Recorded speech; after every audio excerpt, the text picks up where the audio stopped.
Hello दोस्तों, कैसे हो आप लोग। आशा करते हैं आप लोग अच्छे होंगे। दोस्तों, हम लोग इस वीडियो में बिहार बोर्ड का क्लास 7 का हिंदी की सिले बुक जो है हिंदी का, उसका अध्याय 18 हुसैन सांग की भारत यात्रा का सारा प्रश्न अभ्यास इस वीडियो में सॉल्व करेंगे। तो चलिए वीडियो स्टार्ट कर लेते हैं। वीडियो स्टार्ट करने से पहले अगर आप हमारे चैनल को सब्सक्राइब नहीं किए हैं तो प्लीज़ आप हमारे चैनल को सब्सक्राइब कर लीजिए और इस वीडियो को भी पहले से ही आप लाइक कर दीजिए, क्योंकि आपको बहुत ही अच्छा इसमें इन्फॉर्मेशन मिलने वाला है। आपका सारा इस पार्ट का प्रश्न अभ्यास आपको इसमें सारा मिल जाएगा, तो इसलिए आप एक लाइक तो आप इस वीडियो को कर ही सकते हैं। तो चलिए वीडियो स्टार्ट कर लेते हैं दोस्तों। तो दोस्तों, पहला प्रश्न है पार्ट से।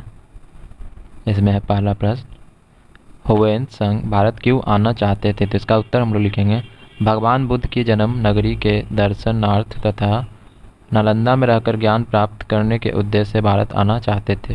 प्रश्न संख्या 2 में है, भारत आने से हुसैन संघ को किन किन कठिनाइयों का सामना करना पड़ा। तो इसका उत्तर हम लोग लिखेंगे, भारत आने में हुसैन संघ को बड़ी बड़ी कठिनाइयों का सामना करना पड़ा। हुसैन संघ को भारत आने के लिए सरकार से अनुमति नहीं मिली। गुप्त रास्ते से चलकर यात्रा की। इसके लिए उन्होंने चीन के प्रसिद्ध बौद्ध भिक्षुकों से सलाह और सहायता भी प्राप्त किया। तेज नदी, पर्वत, रेगिस्तान आदि कठिनाइयों को पार कर वे भारत आ ही गए। अगला प्रश्न, प्रश्न संख्या 3 में, हुसैन संघ और सीलभद्र से मिलन का वर्णन कीजिए। तो इसका उत्तर हम लोग लिखेंगे, जिस समय हुसैन संघ भारत आए थे उस समय नालंदा विश्वविद्यालय एवं वहाँ के प्रधानाचार्य सीलभद्र की ख्याति विश्व प्रसिद्ध थी। जब सीलभद्र से मिलने हुसैन संघ नालंदा पहुंचे तो मिलने से पूर्व 20 भिक्षुओं ने हुसैन संघ को विभिन्न प्रकार की जानकारी दी। उसके बाद सीलभद्र के सामने उनको लाया गया। हुसैन संघ सीलभद्र के सामने घुटने बल बैठकर सबसे पहले सीलभद्र के चरणों को चुंबन किया और भूमि पर सिर रख दिया। इसके बाद सीलभद्र के सम्मुख खड़ा होकर नम्रतापूर्वक बोला, मैंने आपके निर्देशन में शिक्षा ग्रहण करने के लिए चीन से यहाँ तक की यात्रा की। मैं प्रार्थना करता हूँ कि आप मुझे अपना शिष्य बनाएं। सीलभद्र की आंखें भर आई और उन्होंने कहा, हमारा गुरु शिष्य का संबंध देव निर्धारित है। मैं काफ़ी समय से बीमार था। मेरी बीमारी इतनी दुखदायी थी कि मैंने जीवन लीला समाप्त करने की इच्छा प्रकट की। तब मैं एक रात सोया था। मैंने स्वप्न में देखा कि 3 देव आए हैं। उनमें से एक का रंग स्वर्ण, दूसरे का स्वच्छ और तीसरे का रजत जैसा था।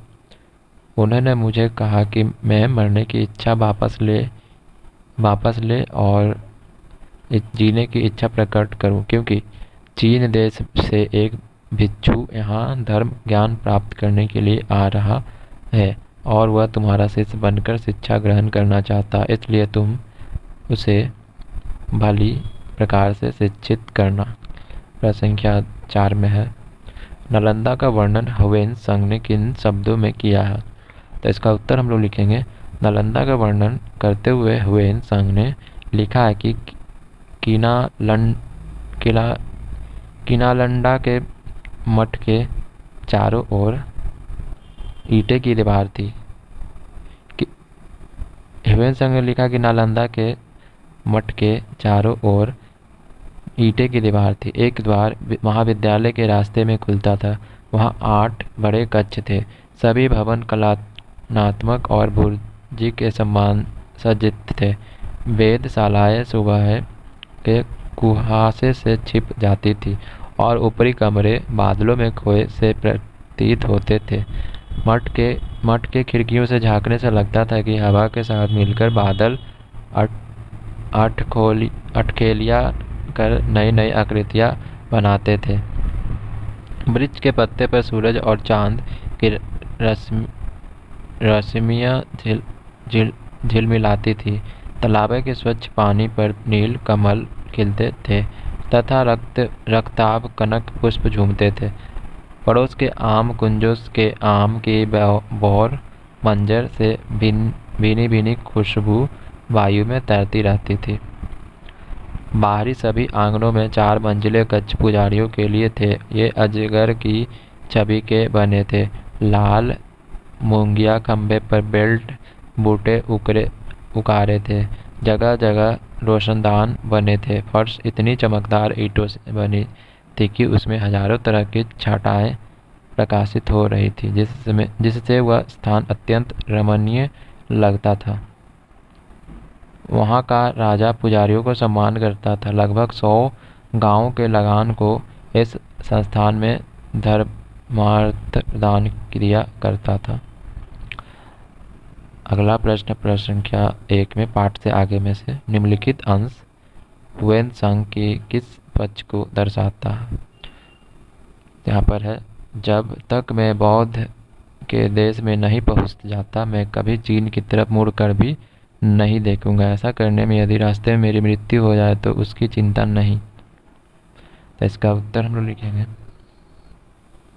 उपरोक्त अंश वेन सांग की दृढ़ निश्चय एवं भगवान बुद्ध के प्रति श्रद्धा पक्ष को दर्शाता है। अगला प्रश्न प्रश्न संख्या 2 में आप अपने आसपास के धार्मिक ऐतिहासिक स्थल पर जाइए और उसकी विशेषताओं का उल्लेख कीजिए। तो इसका उत्तर हम लोग लिखेंगे। हमारे आसपास में एक ऐतिहासिक एवं धार्मिक स्थल के रूप में जय मंगलागढ़ है। इतिहासकारों के अनुसार यह स्थान राजा जयमंगल सिंह का किला था। यह किला चारों ओर से गहरी और चौड़ी खाई से घिरा हुआ है, जो आज कांबर झील के नाम से जाना जाता है। गढ़ की सुरक्षा हेतु झील के बाहर ऊंचे ऊंचे टीला बनाए गए थे, जो आज भी देता टीला के नाम से जाना जाता है। झील में जगह जगह कमल के फूल खिले हैं। झील विभिन्न प्रकार के पक्षियों का अभयारण्य है। झील में नौका विहार का आनंद पर्यटक उठाते हैं। वहां तक पहुंचने के लिए पक्की सड़क बनाई गई है। गढ़ के बीच में एक चीन भव्य मंदिर है, जिसमें वहां के लोग को आराध्य देवी माँ जय मंगला की अद्भुत मूर्ति स्थापित है। मूर्ति मंदिर के गर्भ में स्थापित है। भारतीय मंदिर वास्तुकला का एक नमूना है। भारत सरकार उस स्थान की खुदाई करवाई जिसमें अनेक प्रकार वस्तुएं प्राप्त हुई, जो प्राचीन शिल्पकला की विशेषताओं को दर्शाती है। अगला है प्रश्न व्याकरण से प्रश्न संख्या 1 में कारक और उसके साथ लगने वाले चिन्ह विभक्ति इस प्रकार है। तो यहाँ पर होगा, इसका होगा कारक। कर्ता ने कर्म को कारण से के द्वारा संप्रदान को के लिए अपदान से संबंध का के की अधिकरण में पर संबोधन है अरे रे आहो। उपरोक्त विभक्तियों का प्रयोग करते हुए एक एक वाक्य बनाइए। तो इसका उत्तर है पहला में कर्ता ने मैंने देखा। कर्ता राम रावण को मारा। कर्म कर्म मदन श्याम को पीटा। कर्म मदन घर गया। कारक कारण वह डंडा से चलता है। कारण द्वारा के राम रावण को बाण के द्वारा मारा। राम द्वारा रावण मारा गया। संप्रदान मैंने भिखारी को वस्त्र दिया। पिता पुत्र के लिए फल लाया। अपादान मदन छत से गिर गया। संबंध काके की रमेश की गाय चर रही है। रमेश का भाई यहाँ पढ़ता है। रमेश के पिता यहाँ पढ़ाते हैं। अधिकरण में पर वह स्कूल में पढ़ता है। तेरे दर पे आया है। वृक्ष पर कौवा बोलता है। संबोधन हे अरे रे है। श्याम यहाँ आओ। अरे भाई तुम कहाँ हो? कुछ करने को मैं प्रश्न संख्या 1 में है। गया और नालंदा की तरह बिहार के कुछ प्रसिद्ध ऐतिहासिक स्थलों की सूची बनाइए। तो इसमें हम लोग लिखेंगे उत्तर में गुरु गोविंद सिंह जन्मस्थान पटना, शेर शाह का मकबरा सासाराम, भगवान महावीर का जन्मस्थल वैशाली, भगवती सीता का जन्मस्थल जनकपुर, वीर कर्ण का किला मुंगेर, राजगीर पावापुरी, जयमंगलागढ़, नवलगढ़ सोनपुर इत्यादि। अगला प्रश्न प्रश्न संख्या 2 में शिक्षक और अभिभावक से पता लगाइए कि बिहार में कहाँ कहाँ मेले लगते हैं और वे क्यों प्रसिद्ध है। तो इसका उत्तर हम लोग लिखेंगे बिहार में मेले गया, राजगीर, सोनपुर में लगते हैं। गया का मेला पितृपक्ष अश्विन मास में लगता है। यहाँ लोग पितरों को पिंडदान करते हैं।